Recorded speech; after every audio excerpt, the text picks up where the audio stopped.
What if I told you guys that this one scene traumatized an entire generation?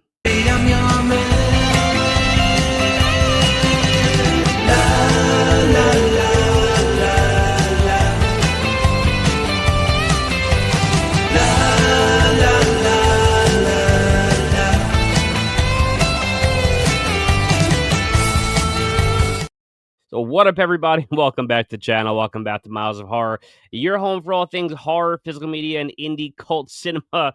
And as always, the only channel that's going to make you scream.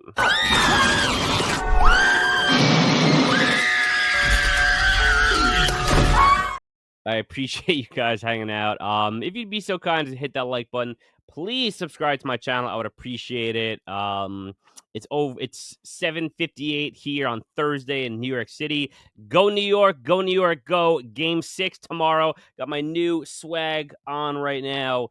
My old Knicks hat was busted. It had a bleach stain on it, so I thought it was time to re-up. So I got that fresh new swag for game 6.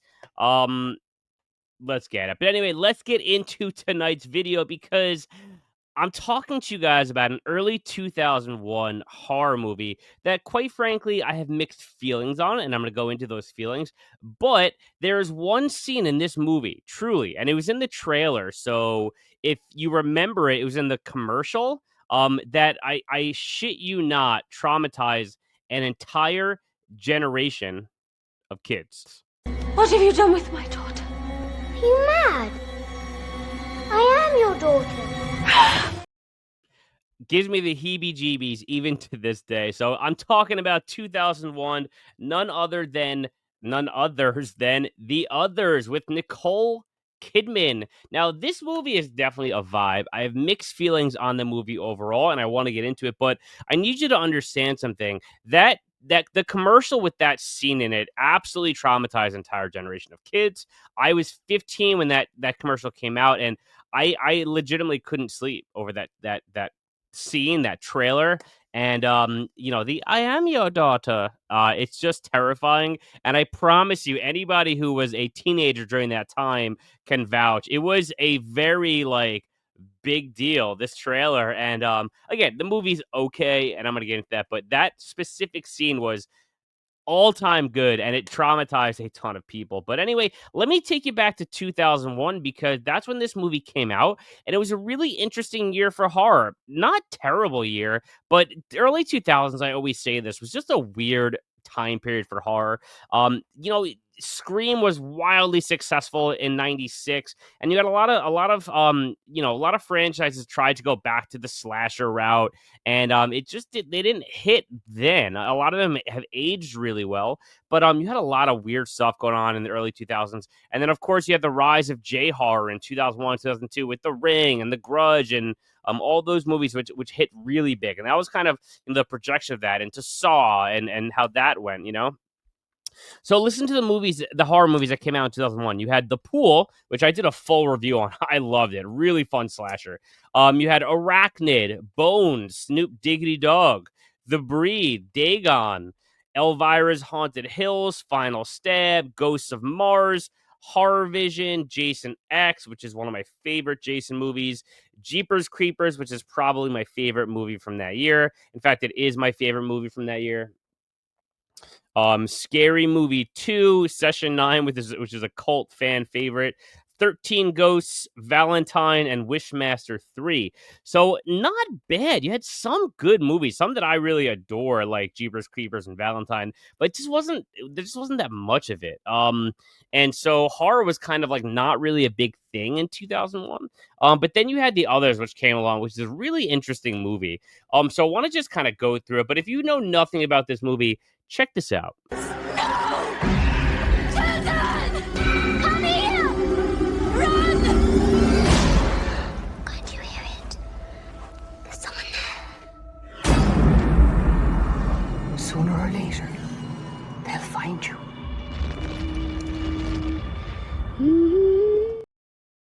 All right, let's see what I got for you guys on that one. This movie gets one of these. Yeah, baby! Yeah.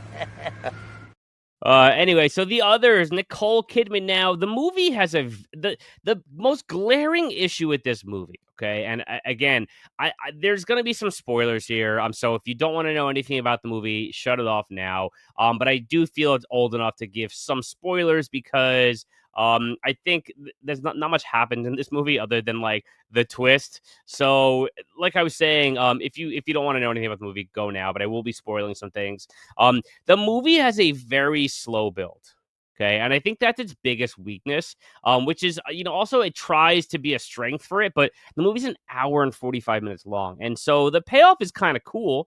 It really is, but it's just not big enough of a payoff. And the way it's done is not powerful enough to make it feel like it was to have a hour and 45-minute build because it's or an hour and a half rather because it really is like an hour and a half build to this one thing. So the movie again, very slow build, very Hitchcockian. It's a very tone and mood movie, very sinister tone throughout.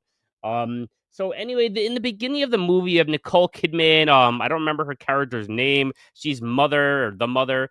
And her two kids, they're kind of set up in this large manor house mansion type situation, and they hire some help in the form of these three people to kind of help cook and clean and watch the kids, and that's kind of the basic premise of the movie. And again, like that's a big premise. It's just not very exciting. That's like the entire movie, and slowly but surely, things start to happen and things start to unravel, and one of the kids, a little girl, starts seeing like weird things happening. Like there's this ghost. She starts talking to this ghost boy you don't see. She starts calling him Victor, and she's tries to get her brother to believe her, then her mom to believe her. But we don't actually know what's happening. We don't actually know if she's telling the truth or not. And that all kind of adds to the tone, right? It's a very slow burn. Very dark, ominous tone, and the scares are really kind of obvious. There's nothing that like other than that one scene, nothing really jumps out at you as like super scary. There's a subtlety to the scares in this movie that are unnerving and unsettling even, but it's not really scary. I think if you watch under the right circumstances, like in the dark at night, maybe can give you a scary vibe, but it really doesn't hit overall for me as far as scares are concerned. It's a little unnerving. It's just that one "I am your daughter" scene that really freaks you out. Um, and so again, like minus one or two things, the scares are just kind of muted. Like I think that the blank palette of the movie really takes away from the scares. A lot of blandness in this movie, and the movie just kind of drags on, and it never really reaches a crescendo. It just kind of like slows. Even when they reveal the big twist, it's just kind of a slow reveal. Sorry, I'm kind of going through my notes here. So again, at the beginning of the movie, most of the scares they're subtle, and they're also like during the day. So you don't really have too much of a scary nighttime presence. You might hear a whisper from beyond a character's back, or footsteps running from upstairs. Even there's one scene where there's a rogue piano playing, which is kind of like a cheap scare.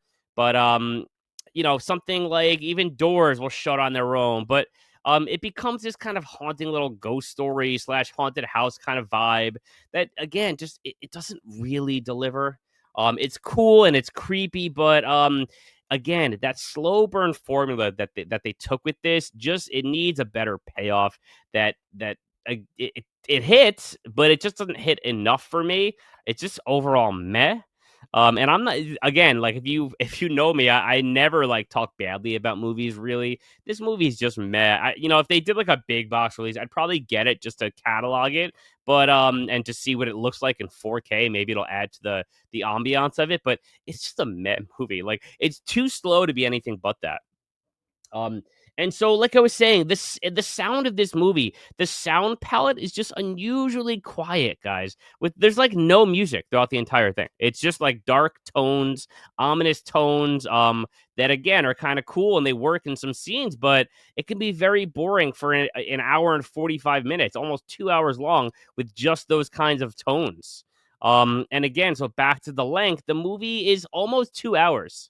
And so for a movie that's that long, I know it's clear they were going for like a punch at the end, but it just doesn't really deliver the way it should have for a movie this long. Now there is one scene in particular that like kind of changes the movie though. And it does hit this is the scene that really hit for me in some ways. So one of the people that they hire to be the housekeeper is talking to her husband, yada yada, and they all make mention of the fact that it's the mother that's going to be a problem, referring to Nicole Kidman. Now, at that point in the movie, we get the first kind of inkling that there's something sinister going on. There's something more going on, and I'm gonna tell you what actually happens in a minute. But it's not just what you would. It's not just surface level. There's something deeper, something sinister going on. And so you find out more and more, some things that are going on. At one point in the movie, they start referring to, on that day, referring to something really horrible that happened. And eventually it's revealed that Nicole Kidman, this is what's revealed first in the movie, she like hit her kids. And it's referred to on that day when she hit her kids. Or so we think at that point in the movie. So the plot moves on, and there's some minor things that take place, like Nicole Kidman's husband comes back from war, which is completely unnecessary. He has no reason being in the movie except for to have the kids go look for him, which again is that was literally the only reason for her husband to be in this movie at all. He's in it for like 20 minutes for no purpose. Um, but then we have this pivotal scene where the kids go out to look for their dad, and we have another big twist. Who again, the father left, but they don't even realize it, and they discover the gravestones of the three housekeepers who have actually been dead the whole time, and that's kind of a big twist. And so at the same time, while the kids find the gravestones, Nicole Kidman finds an old picture that essentially reveals to her that the ghosts are actually, in fact, the three housekeepers. And the little boy, you don't know what's going on as far as what the daughter was saying about the ghost Victor and things like that. You just assume that it's the three housekeepers that are the ghosts, and that's kind of the big twist. End of story. But wait, there's more. Then you find out it gets even crazier that there are these other ghosts that have invaded the house that they refer to as the intruders, and the three housekeepers are like, they're the ones trying to hurt your kids. They're the ones trying to hurt you. You got to get rid of them and not us. But then comes the final twist when you find out that Nicole Kidman didn't just hit her kids on that terrible day. She actually killed them. And she shot herself after. So all three of them are actually dead. And they are the ghosts. And so there's this cutscene where it goes to a group of people having a seance, and you realize that they were like summoned by these people having a seance, and Nicole Kidman and her kids are trapped in this house forever, and it's like a bizarre twist. And again, it's kind of a cool twist, but like it's just not big enough payoff. It's just not like, it doesn't really hit after an hour and 45 minutes of watching like rogue pianos play and yada yada. So listen, I just gave you the whole synopsis, the whole plot, everything that happens in this movie. I hope that, if you haven't seen it, I hope that this makes sense. I know I was rambling a little bit, but overall, it is a true mark. It was a different kind of movie for that time period, and I think it's kind of cool. But overall, it just really falls flat to me in so many ways. But I'm interested to hear what you guys think, because I think the artwork and the actual movie itself was really like a really cool timepiece and genre piece of that period, because let's face it, it's almost 25 years old at that point. And Nicole Kidman acts her patootie off. She does a fantastic job, and she's really like the anchor in this movie. She's one of the, she drives the entire movie, right? Almost the entire movie is right through her perspective. So I think she did a fantastic job. Unfortunately, again, the movie falls victim to its own devices, which is the slow burn, which is what they were going for, but it's just too slow, and it kind of is a stinker for me. I would be interested in watching it again in a higher definition. I watched the DVD. I also have the VHS, which probably would hit even harder for me than the DVD, because in addition to the sound, and it's just a dark sound and not much music, the DVD sound quality is really shitty. And so I'm willing to bet that maybe if there was like a Blu-ray or 4K, maybe it'll hit even harder. But anyway, there you have the others. Let me know if you guys have seen this one in the comments. I'm dying to hear your thoughts, because I haven't. I saw this when I was a kid, but I haven't seen it in probably 20 years. So I revisited it because I found this DVD the other day at a thrift store, and I had mixed feelings. So hit me up in the comments. Please hit that like button, and I'll catch y'all on the flip. Peace.